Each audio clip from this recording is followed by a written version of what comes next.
Hi. Hello. నమస్తే అందరికీ. Welcome to my channel. ఇప్పుడు మనం చెప్పుకోబోతున్న story 'I'm in love' episode 40. Story చదివే ముందు ఛానల్‌ని తప్పకుండా కొత్త వాళ్ళందరూ సబ్స్క్రైబ్ చేయండి. లైక్ చేయండి, షేర్ చేయండి. అలాగే బెల్ ఐకాన్ ఆన్‌లో పెట్టుకోండి. స్టోరీస్ ముందుగానే చదవాలి అనుకుంటే మెంబర్‌షిప్ తీసుకోండి మీకు ఇంట్రెస్ట్ ఉంటే. రాఖీ డైరెక్ట్‌గా వాళ్ళ రూమ్‌లోకి వెళ్ళేసరికి నందిని పాప పడుకొని కనిపించింది. మనోడు లైట్ ఆన్ చేయగానే నందిని చిన్నగా కదలడంతో నందు అని పిలిచాడు అతడు. ఒక్కసారి పిలవగానే మెలకువ వచ్చిన నందిని చిన్నగా కళ్ళు తెరిచి రాకీని ఒక్కసారి చూసి మళ్ళీ సైలెంట్‌గా వేరే వైపుకు తిరిగి పడుకొని బ్లాంకెట్ నిండుగా కప్పుకోవడంతో శివ వదిన అలిగిందన్నా అని చెప్పడం గుర్తుకు వచ్చి ఇప్పుడు బతిమిలాడ్డాలు, బుజ్జగించడాలు చేయాలా అని మెల్లిగా వెళ్ళి నందిని పక్కన కూర్చొని ఆమె మీద ఉన్న బ్లాంకెట్ తీసేశాడు రాకీ.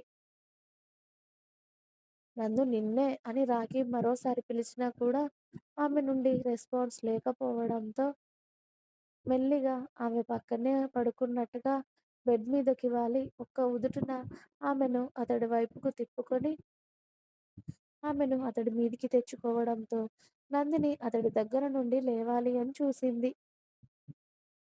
కానీ మనోడు ఒక్క చేతితో హ్యాండిల్ చేస్తూ ఆమె బుగ్గలు వత్తి పట్టుకొని ఇటు చూడు అని అన్నాడు గట్టిగా. అయినా కూడా నందిని చూడకుండా మొహం పక్కకి తిప్పుకుంటుంటే ఏంటే నీ బాధ అని అడిగాడు. అయినా కూడా నందిని ఏం సమాధానం చెప్పకుండా అతడి మీద నుండి లేవాలి అని చూస్తే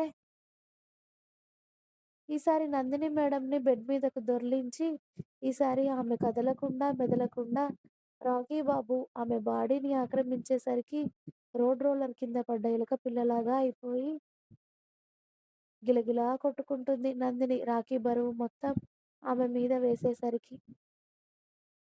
అతడితో మాట్లాడకుండా గిలగిలా కొట్టుకుంటూ అతడిని నెట్టేయాలి అని చూస్తే అతడి ముందు ఆమె బలం ఎంతపాటిది.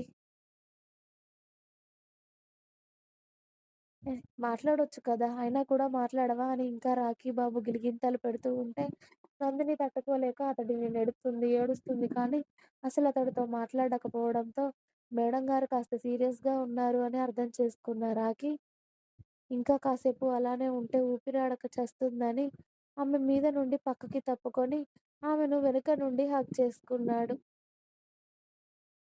ఏదో 100 కేజీల బరువు పక్కకు తిప్పి తప్పుకున్నట్టుగా కాస్త సులువుగా ఊపిరి తీసుకుంటున్న నందిని ఎద మీద చేయి వేసి ఆమె గుండె ఎంత స్పీడుగా కొట్టుకుంటుందో చూస్తూ ఉన్న రాకీ మెల్లిగా ఆమె దగ్గరికి జరిగి ఆమె బుగ్గ మీద అతడి బుగ్గ ఆనించి ఏమైందే అని అడిగాడు నెమ్మదిగా. ఏమవుతుంది? ఏమీ అవ్వలేదు. నువ్వెక్కడికి వెళ్తున్నావు? ఏం చేస్తున్నావు? అని నాకు చెప్తున్నావా? నాకేం జరిగింది? నేనెందుకు అలా ఉన్నానని నీకెందుకు చెప్పాలి? భోజనం వండమని చెప్పావు. పత్తా లేకుండా పోయావు. చూస్తే అర్ధరాత్రి ఇప్పుడొచ్చావు. కనీసం ఒక్క మెసేజ్ నేనిక్కడ వర్క్‌లో ఉన్నానని చెప్తే నాకెంత రిలీఫ్‌గా అనిపిస్తుంది. మెసేజ్ చేస్తే రిప్లై ఇవ్వవు. ఫోన్ చేస్తే లిఫ్ట్ చేయవు. అసలు ఇంట్లోనే నేనొక్కదాన్ని ఉన్నానని గుర్తుండదు నీకు. బయటికి వెళ్తే ఇక నీ పనులు నీకే. నేనున్నాననే మర్చిపోతావు కదా అసలు. నేను నువ్వంటే పడి చచ్చిపోవడమే తప్పితే నీకు కొంచెం కూడా నేనంటే ఇష్టం కూడా లేదు రాఖీ. ఇదేం చేస్తుంది? నేనేం చేసినా ఇంట్లో నుండి వెళ్ళదు. ఇది నేనేం చేసినా ఇంట్లోనే పడుంటుంది. దీనికి నేనంటే పిచ్చి. ఆ పిచ్చితోనే నేనేం చేసినా అడగదు. ఏమనదు అనే కదా నీ ఫీలింగ్. ఆ మాటలు నేను చెప్పాననే కదా నువ్వెలా ఉన్నా నేను ప్రేమిస్తాను. నా ప్రేమను ఎలా ఉన్నా నీకు చూపిస్తాను అని చెప్పడం వల్లనే కదా నేను నీకు చులకన అయిపోయాను.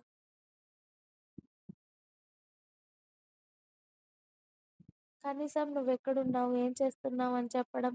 లేకపోతే నేనొక మెసేజ్ చేస్తే, ఫోన్ చేస్తే ఇక్కడున్నానే, ఈ టైంకొస్తున్నాను అని చెప్పడం కూడా